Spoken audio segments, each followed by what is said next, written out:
Ivan Mitrix. Sumber seorang vegetarian. Aspek terakhir ini menjadi arena Dalam relasi Pukul romantis, 9 saat itu, Warnanya hijau dan kataku emas. dengan suara yang kenapa mereka membuat belum sengit. pergi? Jadi, buatlah musik, meski tak ada seorang pun yang mendengar. Demokritus, mainan paling cerdik di dunia. Sophie meletakkan kembali seluruh halaman ketikan dari filosof tak dikenal itu ke kaleng kue dan memasangkan tutupnya. Dia merayap keluar dari sarang dan berdiri sejenak memandang ke seberang taman. Dia memikirkan apa yang terjadi kemarin. Ibu menggodanya tentang surat cinta lagi saat sarapan pagi ini. Dia berjalan dengan cepat menuju kotak surat untuk mencegah agar hal yang sama tidak terjadi lagi hari ini. Mendapatkan 2 surat cinta 2 hari berturut-turut akan 2 kali lebih memalukan. Ada satu lagi amplop putih. Sophie mulai melihat pola pengiriman itu. Setiap sore dia akan menemukan sebuah amplop coklat besar. Sementara dia membaca isinya, sang filosof akan menyelinap ke kotak surat dengan amplop putih kecil lainnya. Maka kini Sophie akan dapat mengetahui siapa dia. Sophie dapat melihat jelas kotak surat itu dari kamarnya. Jika berdiri di jendela, dia akan melihat sang filosof misterius. Amplop-amplop putih itu tidak mungkin muncul begitu saja dari udara. Sophie memutuskan untuk berjaga-jaga pada hari berikutnya. Besok hari Jumat, dan dia akan menikmati seluruh akhir pekan nanti. Dia naik ke kamarnya dan membuka amplop. Hanya ada satu pertanyaan hari ini, tetapi yang ini lebih konyol jika dibandingkan dengan 3 pertanyaan sebelumnya. Mengapa Lego merupakan mainan paling cerdik di dunia? Pada awalnya Sophie sama sekali tidak yakin dia setuju dengan kalimat itu. Bertahun-tahun sudah lewat sejak dia bermain-main dengan balok-balok plastik kecil itu. Lagi pula dia tidak dapat memahami sama sekali kaitan apa yang mungkin ada antara Lego dan filsafat. Tapi dia adalah murid yang patuh. Di rak paling atas lemari dindingnya, dia menemukan satu tas penuh balok-balok Lego dalam segala bentuk dan ukuran. Untuk pertama kalinya setelah waktu yang sangat lama, dia mulai menyusun balok-balok itu. Selagi dia bekerja, beberapa gagasan mulai masuk ke dalam pikirannya mengenai balok-balok tersebut. Mereka mudah disusun pikirnya. Meskipun berbeda, mereka semua cocok satu sama lain. Mereka juga tidak dapat pecah. Dia tidak bisa mengingat pernah melihat balok Legonya yang pecah.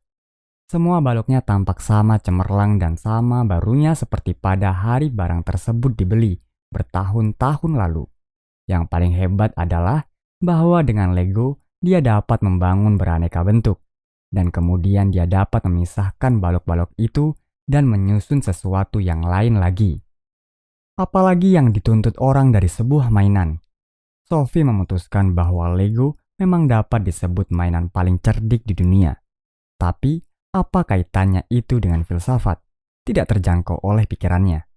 Dia hampir selesai menyusun sebuah rumah boneka yang besar. Meskipun sangat benci mengakuinya, dia yakin belum pernah merasakan kesenangan sebesar ini selama bertahun-tahun. Mengapa orang-orang berhenti bermain ketika mereka bertambah dewasa?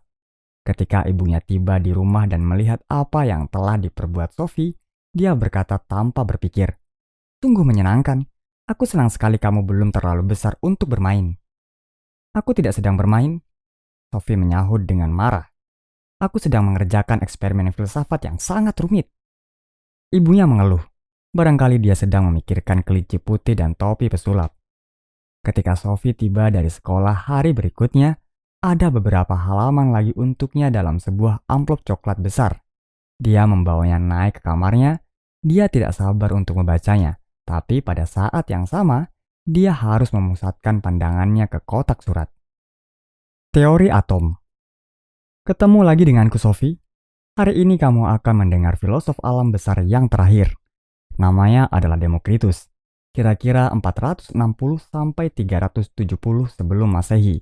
Dia berasal dari kota kecil Abdera di pantai utara Aegea.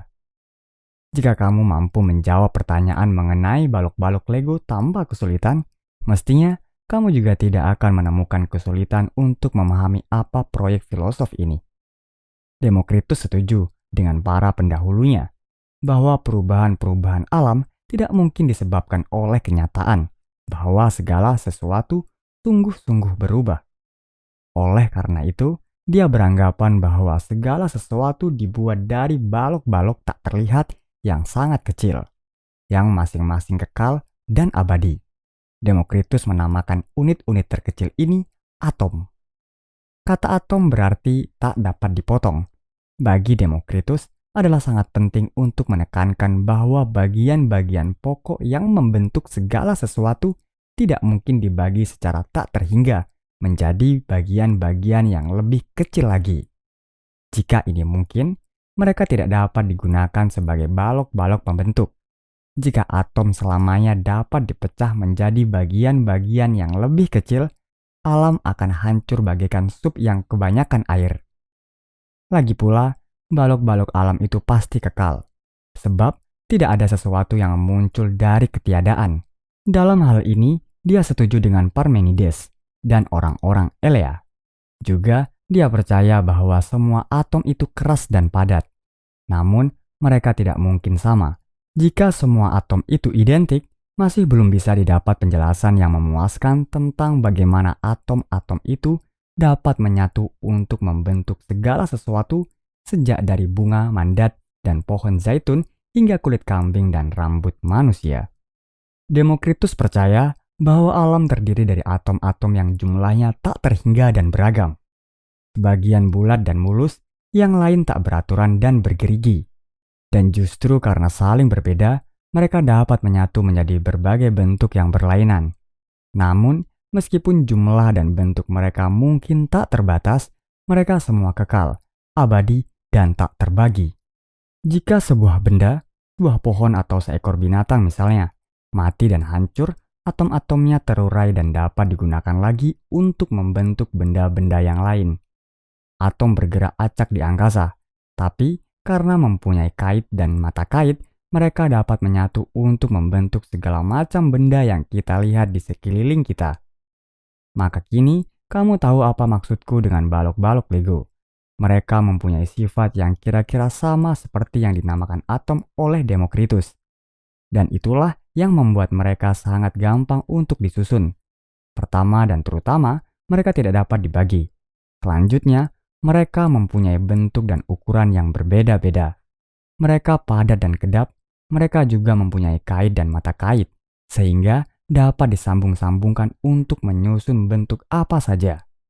Sambungan-sambungan itu nanti dapat dilepas lagi, sehingga bentuk-bentuk baru dapat disusun dari balok-balok yang sama. Kenyataan bahwa mereka dapat digunakan berkali-kali itulah yang membuat Lego begitu populer. Setiap bagian balok Lego dapat menjadi bagian dari sebuah truk hari ini dan bagian dari sebuah kastil besok. Kita juga dapat mengatakan bahwa balok-balok Lego itu abadi. Anak-anak sekarang dapat bermain dengan balok yang sama sebagaimana kedua orang tua mereka dulu ketika mereka masih kecil. Kita juga dapat membuat benda-benda dari lempung, tapi lempung tidak dapat digunakan berulang-ulang, sebab ia dapat terbagi menjadi bagian-bagian yang lebih kecil dan lebih kecil lagi. Bagian-bagian yang sangat kecil ini tidak akan pernah dapat disatukan lagi untuk membuat sesuatu yang lain. Kini kita dapat menyatakan bahwa teori atom Demokritus kurang lebih benar. Alam memang tersusun dari atom-atom yang berbeda yang menyatu dan terpisah lagi.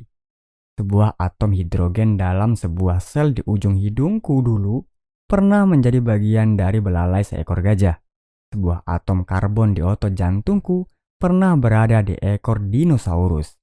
Namun pada zaman kita sekarang, para ilmuwan telah menemukan bahwa atom dapat dipecah menjadi partikel elementer yang lebih kecil. Kita menyebut partikel elementer ini proton, neutron, dan elektron. Mereka mungkin suatu hari nanti dapat dibagi menjadi partikel-partikel yang lebih kecil lagi. Namun para ahli fisika sepakat bahwa batas itu pasti ada. Tentu ada bagian minimal yang darinya lah alam tersusun.